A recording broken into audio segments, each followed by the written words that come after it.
হস্পিটালৰ পৰা অহা আজি 3 দিনে হ'ল, কিন্তু এনেকৈ ঔষধ খাব দিছে। এয়া টেবলেট 7টা ৰাতিপুৱা 7টা খাব লাগিব ভাত খোৱাৰ পিছত, আৰু ৰাতি ভাত খাই উঠি 7টা এনেকৈ খাব লাগিব। বহুত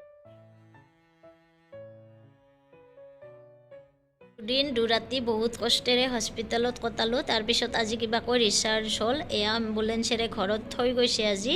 আৰু চাওক, এয়া কিমান দৰৱ লিখি দিছে, এমাহৰ প্ৰায় দৰৱ লিখি দিছে। আৰু ইয়াতে গুজৰাটী ভাষাত কিবা লিখা আছে। আৰু মই দেখুওৱা হস্পিটালখন হ'ল এছিয়াৰ ভিতৰত সকলোতকৈ ডাঙৰ হস্পিটাল, চিভিল হস্পিটাল এহমদাবাদ। এইখনেই আছে গুজৰাটৰ এহমদাবাদত। এয়া চাওক, বেটি বাচাওক, বেটি পঢ়াওক। Good morning, welcome back to my YouTube channel Nikhaj blog. মোৰ চেনেলৰ অন্য এটি ভিডিঅ'লৈ আপোনালোকক স্বাগতম জনাইছোঁ। আজি এটা বিশেষ ভিডিঅ' লৈ আহিছোঁ। মই প্ৰেগনেণ্ট আছিলোঁ, 2 মাহ হৈছিলে মোৰ। তো কিয় মোৰ মিছকেৰেজ হ'ল, তো এইটো কথা আপোনালোকৰ আগত শ্বেয়াৰ কৰিবৰ কাৰণে ভিডিঅ'টো বনাইছোঁ। তো 1 তাৰিখে আবেলি 3:30মান বজাত মোৰ পেটটো অকণ বিষাইছিলে আৰু অলপ ব্লিডিঙো হৈছিলে। তাৰপিছত 1 ঘণ্টামান পিছত মোৰ পেটটো ইমান বিষাইছে, মই চিঞৰি আছোঁ, একো ক'ব পৰা নাই। ইমাৰ্জেঞ্চি হস্পিটেলত লৈ গ'ল মোক এম্বুলেঞ্চ মাতি কিনে। তো ইয়াৰে এহমাবাদৰে ডাঙৰ হস্পিটাল, এছিয়াৰ ভিতৰত ডাঙৰ হস্পিটাল এহমাবাদত। তো তাত মোক ভৰ্তি কৰোৱা হ'ল, চিভিল হস্পিটাল। তো তাত গৈ পোৱাৰ পিছতে হুইল চেয়াৰত বহুৱাই কিনে লৈ গ'ল মোক ডক্টৰ ৰুমলৈ। তাত এটা ইনজেকশ্যন লগাইছিলে। ইনজেকশ্যনটো লগোৱাৰ 5 মিনিটমান পিছতে মই অকণমান ভাল পাইছিলোঁ, ব্লিডিং বন্ধ হৈছিলে আৰু বিষ কমিছিলে। তাৰপিছত মই ডক্টৰক কৈছিলোঁ, মেম মোক ঘৰত যাব দিব লাগে, ঘৰত যাব কেতিয়া দিব? মই ভাবিছোঁ মই ভালেই পালোঁ।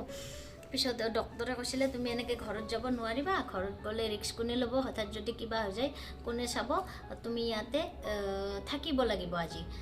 তাৰপিছত সেনেকৈ মোক 2 দিন ৰাখিলে, বেবীৰ লগত কথা পাতিলোঁ। তাৰপিছতে ভৰ্তি হ'লোঁ। 2 দিন ৰাখিলে। ভিতৰত বেবীক সোমাব দিয়া নাছিলে, কাৰণ লেডিজ হস্পিটাল আছিলে। যেতিয়া মোক নেক্সট দিনা ৰাতিপুৱা লৈ আহিছিলে, তেতিয়াহে বেবীক সোমাব দিছিলে। টেবলেটটো খাই শুই থাকিব দিছিলে। আৰু নেক্সট ডে ৰাতিপুৱা 4:30 বজাত মেমে এগৰাকীয়ে উঠাই দিছিলে, নিচামণি উঠা কৈ। তাৰপিছত মোক ইনজেকশ্যন লগাইছিলে, কেণ্ডুলা লগাইছিলে, চেলাইন দিছিলে। তাৰপিছত 6:30 বজাত মোক অপাৰেশ্যন কৰিবৰ কাৰণে, মানে ৱাছ কৰি দিয়া বুলি কয়, তালৈকে মোক লৈ গৈছিলে। তাত যোৱাৰ পিছত তাৰ পৰা কেতিয়া মোক উলিয়াই দিলে, কেতিয়া মই ওলাই আহিলোঁ, কেতিয়া মোক পেচেণ্ট ৰুমত লৈ গ'ল, মই একো গম পোৱা নাছিলোঁ। 4.5 ঘণ্টামান পিছত মোক বেবী মাতি আছিলে, উঠা ঔষধ খাব লাগে, উঠা কিবা এটা খাব লাগে, কিবা এটা খাই কিনে ঔষধ খাব লাগে, উঠা মাতি আছিলে। তেতিয়া মই চকু মেলি এনেকৈ চাইছিলোঁ, কিন্তু মুখেদি একো ক'ব পৰা নাছিলোঁ। বহুতৰ কাৰণে এইটো লাইট অপাৰেশ্যন হয়, কিন্তু মোৰ কাৰণে বহুত ডেঞ্জাৰ আছিলে। মই 4 ঘণ্টা 5 ঘণ্টা একো গম পোৱা নাছিলোঁ। তো আগদিনাখনো অকণমান কষ্ট হৈছিলে, অকলে থাকিব লগা হৈছিলে। হাজবেণ্ডক ভিতৰত যাব দিয়া নাছিলে। নেক্সট ডে যেতিয়া মোক অপাৰেশ্যন কৰি কিনে পেচেণ্ট ৰুমলৈ লৈ গৈছিলে, তেতিয়া তেওঁক মাতিছিলে। তেতিয়াৰ পৰাহে মই আছিলোঁ। তাৰে আগতে মই অকলে আছিলোঁ। তো মোৰ লগত কোনো লেডিজ নাছিল, মই অকলে গৈছিলোঁ। বেবী আৰু মই দুয়ো গৈছিলোঁ, কিন্তু সি বাহিৰত থাকিব লগা হৈছিলে, তাক যাব দিয়া নাছিলে। তথাপিতো মোৰ বেলেগ একো কষ্ট হোৱা নাছিলে, খালি অকলে আছিলোঁ, সেইটো বেয়া লাগিছিলে। কিন্তু অকলে থাকিলে তাৰ নাৰ্ছবিলাক হওক, মেমবিলাক হওক। এতিয়া মেইন কথাটোলৈ আহোঁ। মোক বহুত বন্ধু বান্ধৱীয়ে সুধিছিলে যে তুমি চিৰি বগাইছিলা নেকি, জাৰ্ণি কৰিছিলা নেকি, ওজন বস্তু কঢ়িয়াইছিলা নেকি, নে দৌৰা কৰিছিলা? বহুত কুৱেশ্যন, বহুত প্ৰশ্ন এনেকুৱা। কিন্তু সকলোকে কওঁ, মোৰ ঘৰৰ মানুহে কৈছিলে সেইকাৰণে হ'ল নেকি, মোৰ বেবীও টেনশ্যনত আছিলে, সেনেকুৱা কাৰণত হ'ল নেকি, কিয় তাইক মই মাতিলোঁ। তাৰ অফিচৰ মানুহেও বহুত অফিচৰ বন্ধুবিলাকেও গালি দিছিলে, তুমি ভাবিক কিয় ইয়াতে মাতিলা, তাতে থাকিব দিব লাগিছিলে, সেইকাৰণে হ'ল নেকি। পিছত গম পালোঁ কি কাৰণত হ'ল।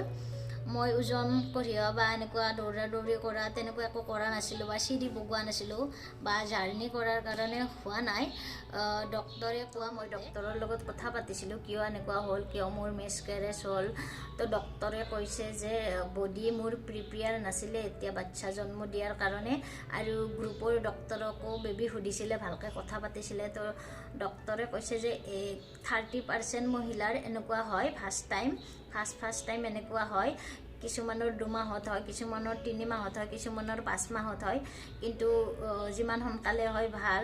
এতিয়া মোৰ 2 দিন হৈছিলে, সোনকালে মোৰ এনেকুৱা হৈ গ'ল, কিন্তু বহুত কষ্ট হৈছে, বহুত দুখ পাইছোঁ, কিন্তু নেক্সট টাইম এনেকুৱা নহয় বুলি কৈছে ডক্টৰে। আৰু কৈছে যে মোৰ বডিয়ে এতিয়া প্ৰিপেয়াৰ নাছিলে বাচ্চা জন্ম দিয়াৰ কাৰণে, আৰু পেটত এটা লেয়াৰ হয় বুলি কৈছে, যে যোনটো লেয়াৰ এটা এনেকুৱা হয় যে বাচ্চাটো ধৰি ৰাখিবৰ কাৰণে, সেইটো লেয়াৰো মোৰ বনা নাছিলে, হোৱা নাছিলে। তো গোটেই মিলি এনেকুৱা হৈ গ'ল, বেলেগ একো কাৰণত হোৱা নাই, না চিৰি বগোৱাৰ কাৰণে হ'ল, না ওজন ডাঙাৰ কাৰণে হ'ল, না জাৰ্ণি কৰাৰ কাৰণে হ'ল। মই ডক্টৰৰ পৰামৰ্শ লৈয়ে জাৰ্ণি কৰিছিলোঁ। ফাৰ্ষ্ট টাইম যেতিয়া গম পাইছিলোঁ তেতিয়াই এসপ্তাহ পিছতে ডক্টৰক দেখাইছিলোঁ নলবাৰীত। তো ডক্টৰৰ পৰামৰ্শ মতে ঔষধ খাইছিলোঁ, জাৰ্ণি কৰিছিলোঁ বা চবখিনি কৰিছিলোঁ, কিন্তু হ'ব লগা আছিল হ'ল। আৰু কথাখিনি মই আপোনালোকৰ ওচৰত শ্বেয়াৰ কৰিলোঁ, কিয় আপোনালোকৰ কাৰো যাতে মোৰ দৰে এনেকুৱা নহয়। আৰু সকলোকে কওঁ যে, মোৰ ঘৰৰ মানুহখিনিকো কওঁ আৰু মোৰ বন্ধু বান্ধৱী সকলোকে কওঁ যে মোৰ দৌৰা দৌৰি বা জাৰ্ণি কৰাৰ কাৰণে হোৱা নাই, মোৰ বডিয়ে মানে বাচ্চাটো ধৰি ৰাখিব ইচ্ছা কৰা নাই, প্ৰিপেয়াৰ নহয়, কেতিয়াবা বোলে নিজে নিজে বডিয়ে এনেকৈ এৰি দিয়ে। তো মোৰ ক্ষেত্ৰতো সেইটো হৈছিল। কথাখিনি আপোনালোকৰ ওচৰত চবকে শ্বেয়াৰ কৰিলোঁ, চব জানিলে ভাল লাগিব বুলি গম পালোঁ। মন ভাল নহয়, বহুত বেয়া, কিন্তু কি কৰিব, এনেকৈ থাকিব লাগিব। বহুত কান্দিছোঁ আৰু কিমান কান্দিম। মিষ্টাৰেও 5 দিন ছুটি ল'লে, আজিৰ পৰা ডিউটি গৈছে, কিমান আৰু ছুটি ল'ব, কিমান ছুটি দিব। আজিৰ পৰা ডিউটি গৈছে, আজি অকলে অকলে আছোঁ, গাটো খুবেই বেয়া। আৰু মই আপোনালোকক যেতিয়া মই এম্বুলেঞ্চত হস্পিটেল গৈ আছিলোঁ, মই বহুত চিৰিয়াছ আছিলোঁ, একো গম নাপাওঁ, পেটৰ বিষত চিঞৰি আছিলোঁ। তাৰে মাজতে মোৰ হাজবেণ্ডে এটা কেপচাৰ কৰিছিলে, অকণমান ভিডিঅ' বনাইছিলে, তো সেইখিনি আপোনালোকক দি দিম ভিডিঅ'টোত, মোৰ কেনেকুৱা অৱস্থা হৈছিলে, তো চাব পাৰিব।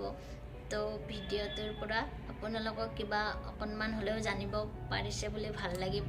কমেণ্ট কৰি জনাবচোন, আপোনালোকৰো এনেকুৱা কাৰোবাৰ হৈছিলে নেকি। আৰু কোনোবা যদি প্ৰেগনেণ্ট আছে তো ভয় নকৰিব, ডক্টৰৰ পৰামৰ্শ মতে চলিব, একো ভয় কৰিব লগা নাই, ভালকৈ থাকিব, ভালকৈ খাব। তো মানে তো বাই বাই।